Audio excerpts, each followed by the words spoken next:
And this is your election headquarters. Join us for the next 1 hour. We'll bring you very interesting stories, so stay glued to your television set. Let's start off with the Electoral Commission, and the Commission will today begin the collection of filing fee from aspirants for this year's election. This follows the dismissal of an injunction suit filed by the Progressive People's Party (PPP) by an Accra High Court, protesting the payment of the fees. Presidential and parliamentary nominees were expected to pay an amount of 50,000 cedis and 10,000 cedis respectively while submitting their nomination forms.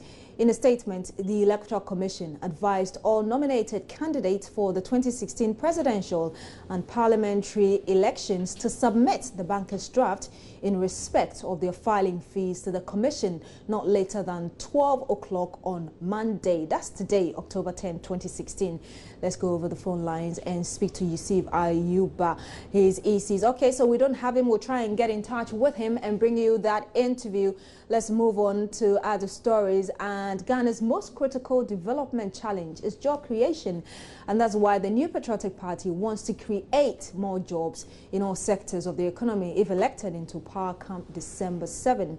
That's according to Alan Tremantin. Mr. Tremantin says it is worrying that 48% of Ghanaians between the ages of 15 and 24 are unemployed.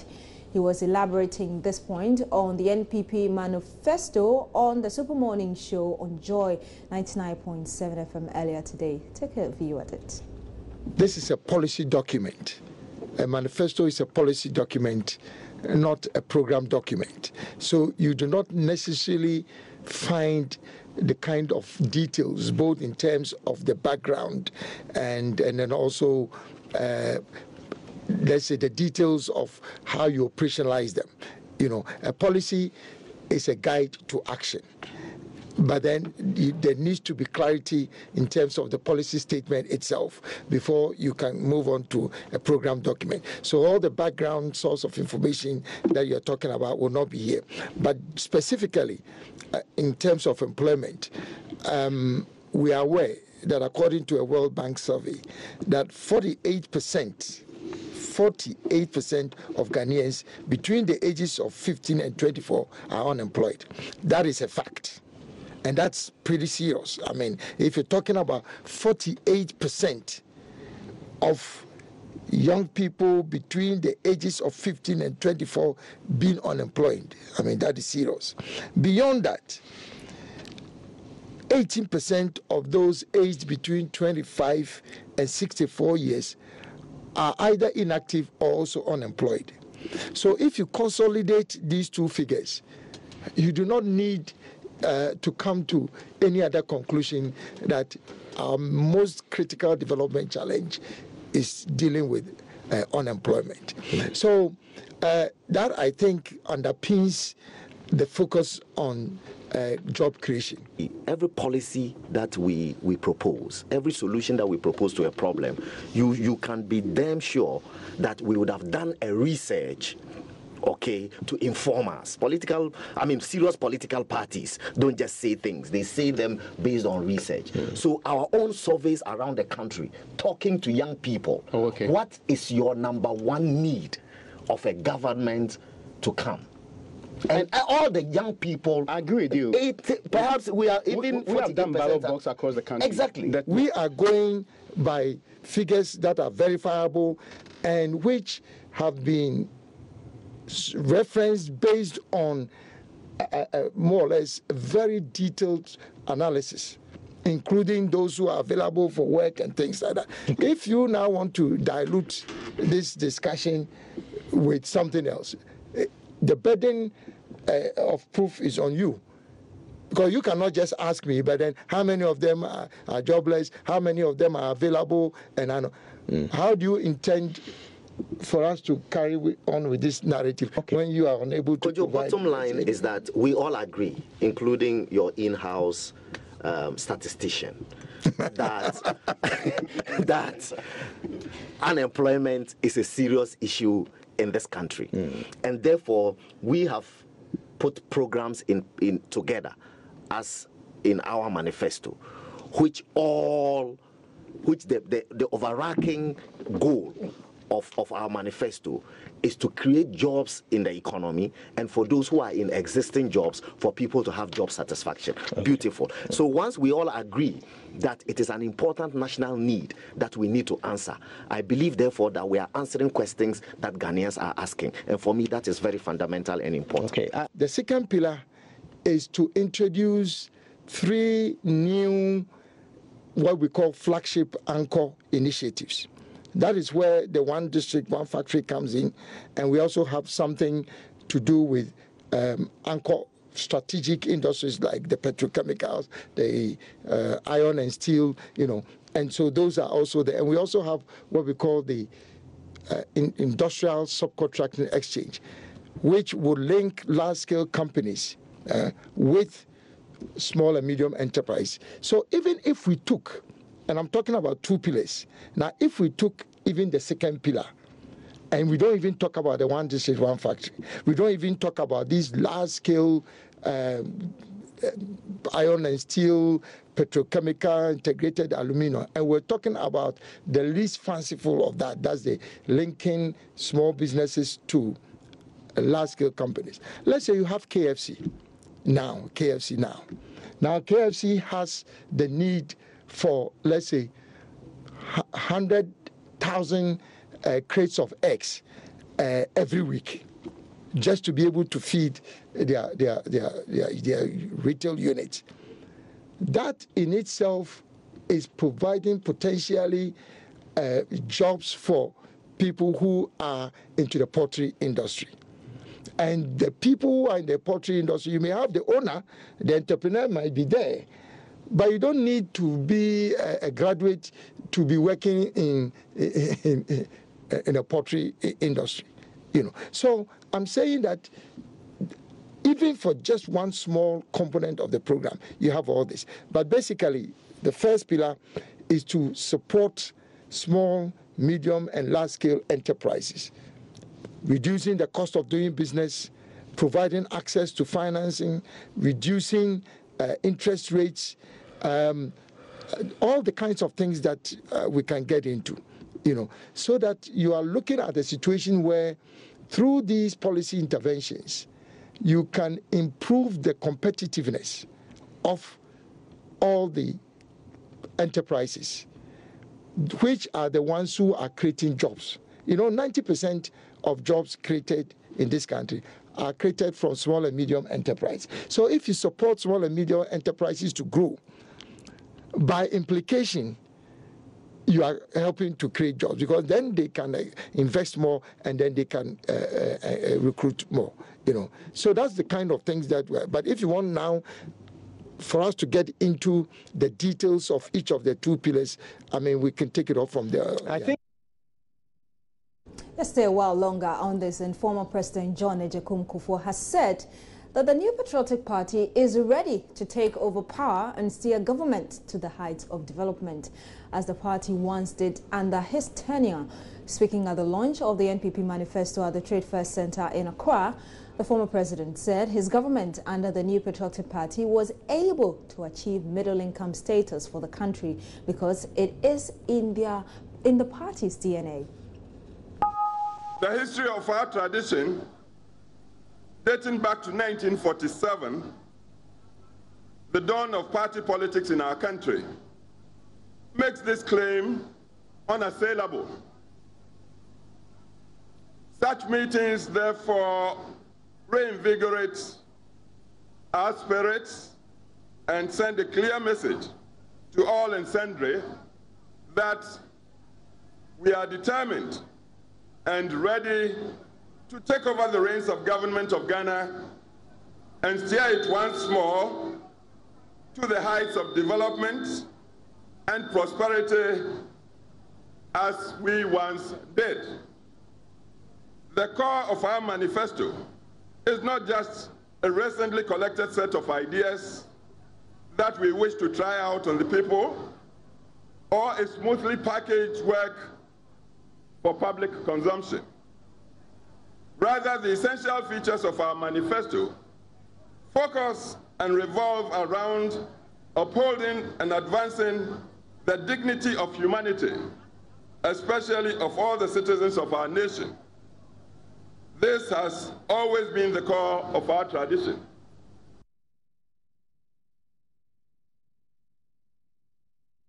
Running mate Dr. Mahmoud Bawumia, who also took his turn to address the party faithful, says President John Mahama's display of economic understanding is getting embarrassing, hence the need for him to step aside for competent people to manage the country. Under John Mahama's tenure as president, however, per capita income in Ghana has declined by 12%. Under the NPP, GDP per capita recorded an increase of 187% in 8 years, from $440 US dollars to $1,266 US dollars without oil. President Mahama's tenure of office has been characterized by declining economic growth. In fact, between 2012 and 2016, that is during President Mahama's tenure as president, the economy in dollar terms shrunk by 5%. This tells us that fundamentally, Ghana's problem is not about resources. Our problem is the efficient and honest management of our resources. Let me give Mr. President a free piece of advice. Mr. President, please desist from embarrassing yourself by stating that Moody's has upgraded Ghana. Your economic management team should explain that difference to you. Presidential candidate for the party Nana Addo Dankwa Akufo-Addo presented his vision to restore hope, dignity and prosperity to the people of Ghana. According to him, it had become clear that many Ghanaians have become hopeless because President Mahama did not recognize the sufferings of the people. We believe in the programs that we have drawn up in our manifesto because they offer solutions to the crisis the years of NDC mismanagement have brought to our country. I know that the programs by themselves will not do the trick. We have learned this lesson from very bitter experience. If programs alone could solve our problems, SADA would have brought prosperity to the 3 northern regions of our country by now, instead of which SADA has become an embarrassment and a gaping sore on our national psyche. But then the SADA phenomenon might well be another good example of what happens when a party takes up an idea or a program it does not understand or believe in or got the know-how to implement. To my fellow NPP members, I say to you, we have a good story to tell. It is not enough to count on the suffering of the Ghanaian people as the reason to vote for us. Our programs will restore hope and bring prosperity. Let us go to every part of the country and spread the story of our good news. Tell the young people and the students about the skill training programs. Tell them there will be opportunities for all. Tell the farmers they will not be left to their own, but will be given the support to making farming the profitable and fulfilling business it should be. Tell the business entrepreneurs that their tax burden will be reduced and their business will flourish so they can create jobs.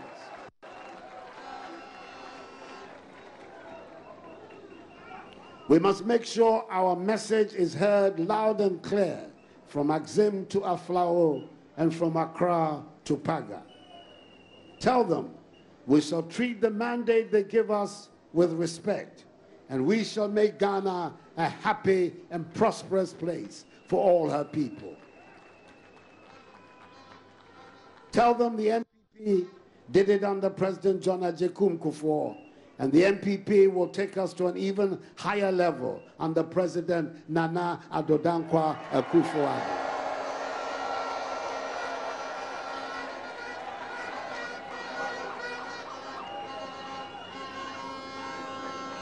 Tell them of the dangers, the real dangers of 4 more years of John Dramani Mahama, under whose watch the economy has shrunk systematically, with this year's GDP growth rate being the lowest for 22 years.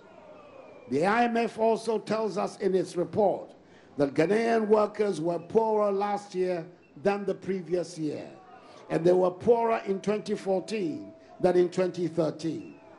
Tell them it doesn't matter if they have never voted NPP or have regularly voted NDC. Tell them that this is a battle to save Ghana. In this election, we are faced with an opponent with unrestrained and unprincipled access to state resources, with apparently unlimited cash, who has confidence that they can buy your vote. If they cannot, they will try to bully you. This is the opponent we have in this election. So let me speak the words of David to our Goliath. And I quote, "You come to me with a sword, with a spear, and a javelin. But I come to you in the name of the Lord of hosts.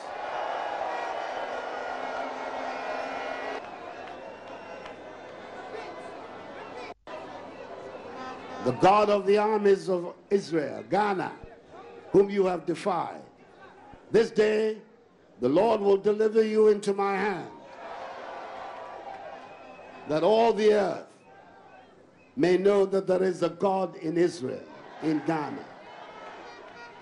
Then all this assembly shall know that the Lord does not save with sword and spear. The battle he shall give you into our hands."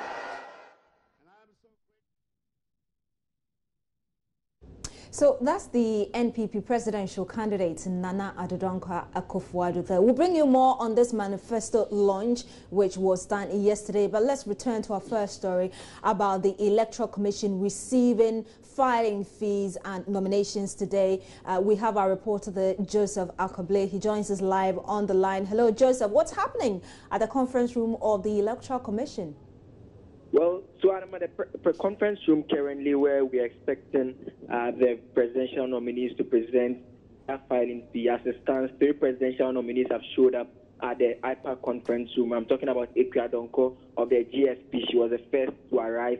Akwesi Adeodike of the UPP was also the second to arrive, as well as Kwabena J of the RPD. But as it stands, none of them have had their nomination fee in terms of the filing fee received by the the reason being that the EC chair is yet to arrive at the conference room herself.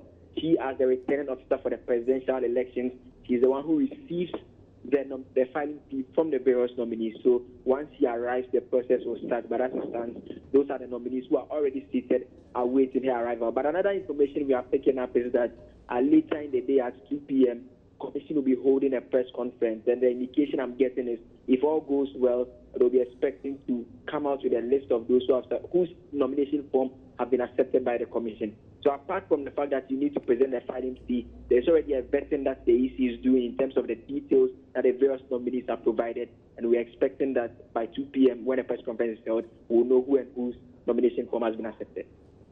Sure, thank you very much, Joseph Akable. They're reporting live from the Electoral Commission, and stay tuned to your station here. We'll bring you more later. You're still here on News Desk, on Joy News on Multi TV. Stay with us, we'll bring you more.